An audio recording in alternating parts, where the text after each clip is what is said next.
I can sign. No.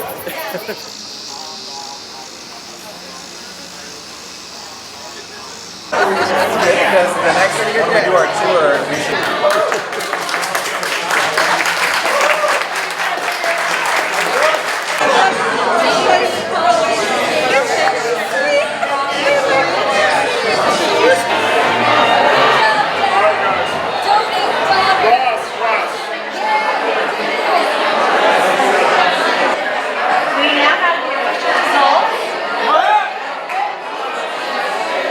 Wilburn has won with 97% of the vote.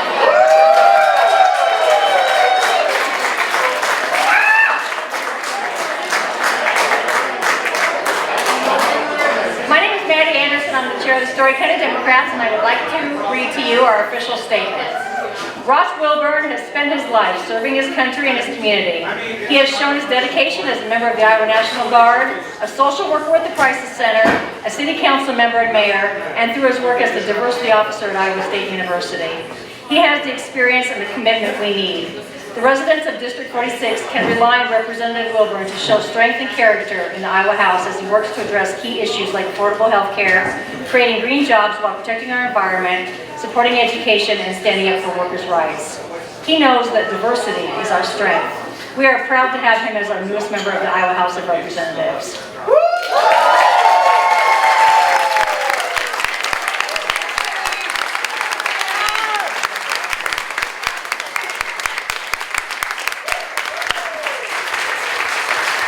I'd like you all to welcome his daughter, Alice Wilburn. She's going to say a few words about her father.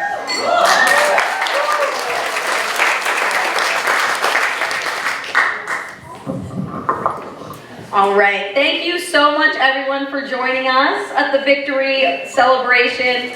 It's not only a victory celebration for Ross Wilburn and the Progressive Democrat movement. It's a victory for all of the citizens of Iowa, because if I know anything about my very dedicated father, is that he is a public servant. He is not there for himself. He is there to assure that every single person is able to access their rights. So I will give you Ross Wilburn, Iowa House District 46 representative.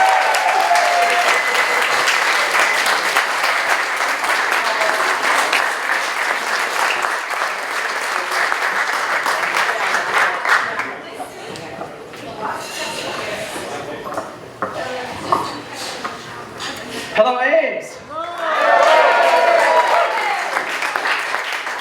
My name is Ross Wilburn, and my preferred pronouns are he, him, and his. I am so honored and humbled to be your next Story County representative in the Iowa House of Representatives. Thank you so much.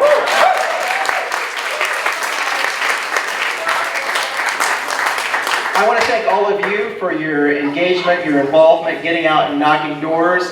I want to thank all of the electeds, the representatives, the senators who came out and door knocked. It was a fast and furious election and campaign, but is a lot of, I looked at it as a continuation. The effort to suppress and squelch the vote started in Cedar Falls when the governor set an election during spring break, and it continued here. We just came from the Shine a Light vigil, because August 6th was when the original Voting Rights Act of 1965 was put into action, a very critical piece of legislation. And so I am honored to have been elected on the anniversary of that historic event. So thank you all again.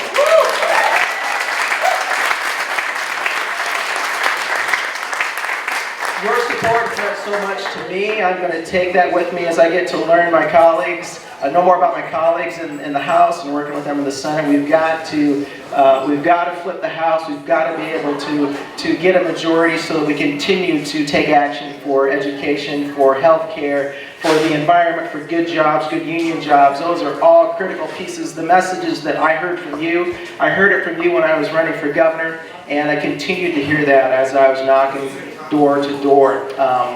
It was important for me to continue to knock doors even though we didn't get an opponent, because that's how you all educate me and keep me informed of the issues that are impacting you. You know, on the cowboy card that gets put out, it's the candidate thing to do. You're told, okay, pick your 3 issues, and if somebody asks you what the weather is, you tell them your 3 issues. But we all know that there's not one of us who is only impacted by 3 issues. There's no way that we can get through life with that. So that's why it's critical for us to have progressives in the House and the Senate and hopefully in the governor's office to make a positive impact on your life. You know, just on a personal note, I was, again, speaking of anniversaries, and 97%, as it turns out, the 3rd time I was elected to city council in Iowa City, I ran unopposed, and I won with 97% of the vote there.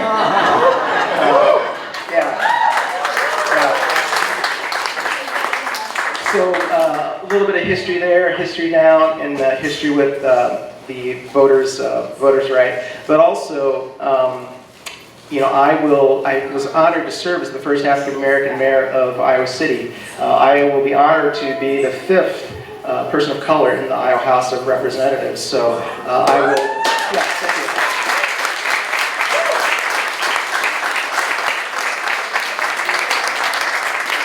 So I look forward to joining the Democratic caucus. I look forward to joining the Democratic caucus so we can try and get things done.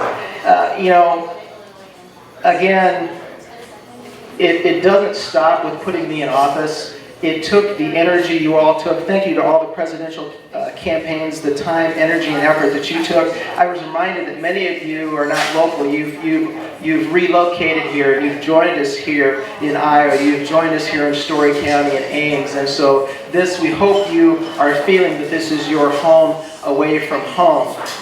And one of the messages that I talked about actually for the last 3 years, when it's easy to get despondent, to get frustrated. You see what's happening in terms of some of the shootings. You see President 45 spreading messages of hate and activating hate groups around the country, around the world.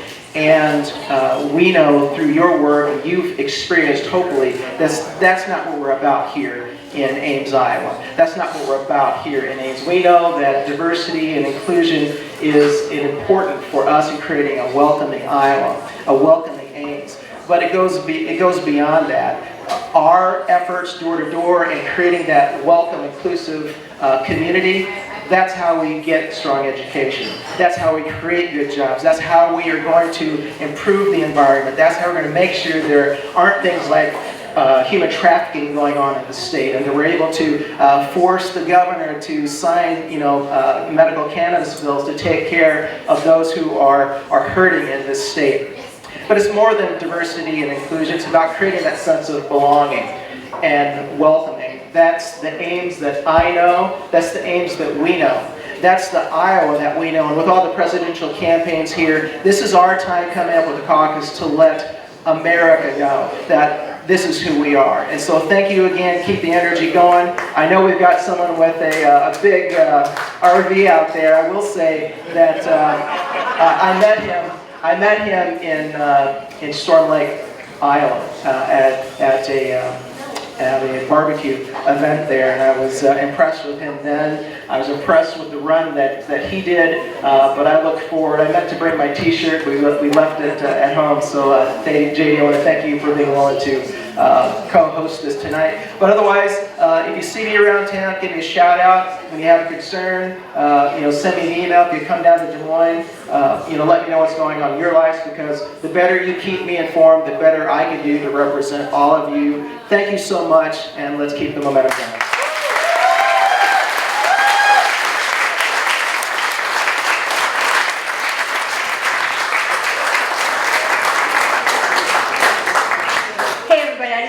A minute to thank Andy for letting us hold this at his wonderful venue, and be kind to his servers and tip them well.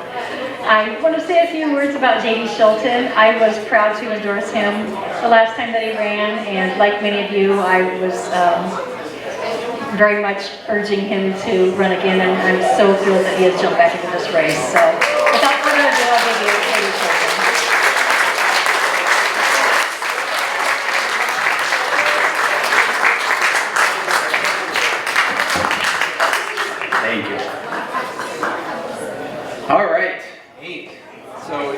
absolutely wonderful to be back here in Story County.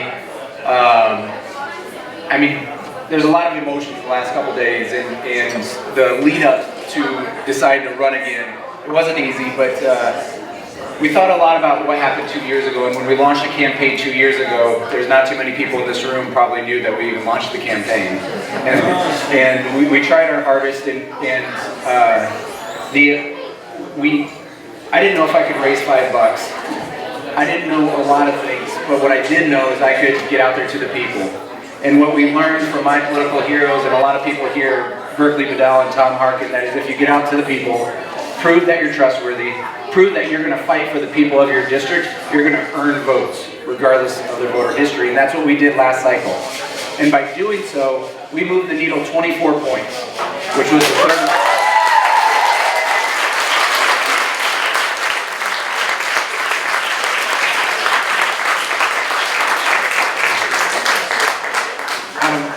Congressional races last time, of all the challengers, that was the third most in the nation, and I'm pretty darn proud of that. We also got 25,000 more votes than there are Democrats in this district.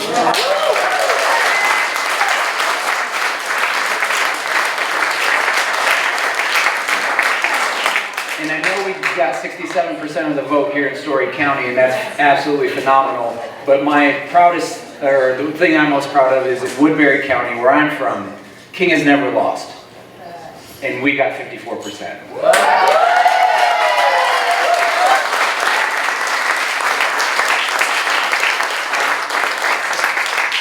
And last time, there's just that energy and the amount of people. It went far beyond just me. It went far beyond just my staff. It was the volunteers. And so one of the reasons I felt I should run again is just not necessarily an obligation, but there's unfinished business. And especially after what happened this weekend, and you see the hate and the division, and we understand that words have consequences. And the hate and the racism that fuels this violence. And you see what happened when we have a member of Congress from this very district who wants to divide us constantly. He doesn't want us to unite. He doesn't want us to organize, and he doesn't want us to, with the voting rights, and get us activated. Because what we saw last campaign was hope. And just to see when we went out to that first 39 counties, and we saw people were like, I remember a lot of people here like, God bless you, somebody should run against him. The second time we saw people saying, oh, he's just not Steve King, he's standing for something. And that last time when we saw the hope and doing the town halls in all 39 counties, that's when we saw something special. And it's absolutely amazing to see, and I know there's presidential campaigns here.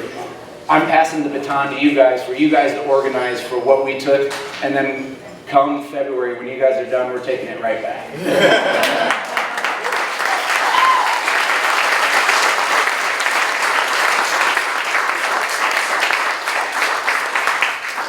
Has anybody seen our video? Yeah. And that's all Highway 30 right here. That's rural Nevada Colo area, all the way out to Scholten. And so it is. I just fell in love with the video, and somehow we got Kevin Costner to do a voiceover.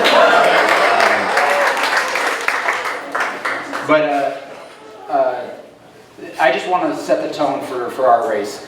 Getting out there to the people was what got us within 3%. It's going to take us over the edge this time. And so our goal this time is 70%.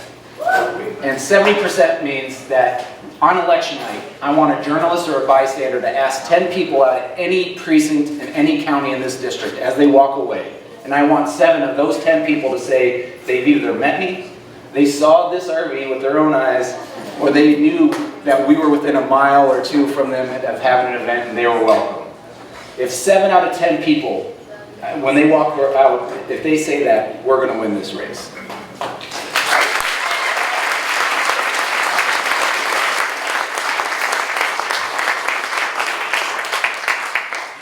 It's been a very long couple days. I'm going to be around to answer any questions. I'm probably going to have another beer or two. Feel free to come up, ask anything. We're going to get organized. We are going to win this time. Last time we hoped to win. This time we know we can win.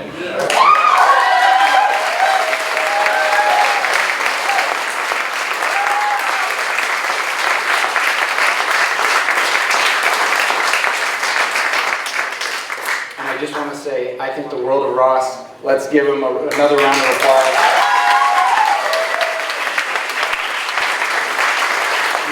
Absolutely need people like him down in Des Moines fighting for all of us. The 4th District needs you to have a voice, and we need more Democrats going down to Des Moines from my neck of the woods too. Anyhow, I just want to say thank you all for coming here. Thank you all for the support. My name is J.D. Scholten, and I continue to stand tall for all. Thank you.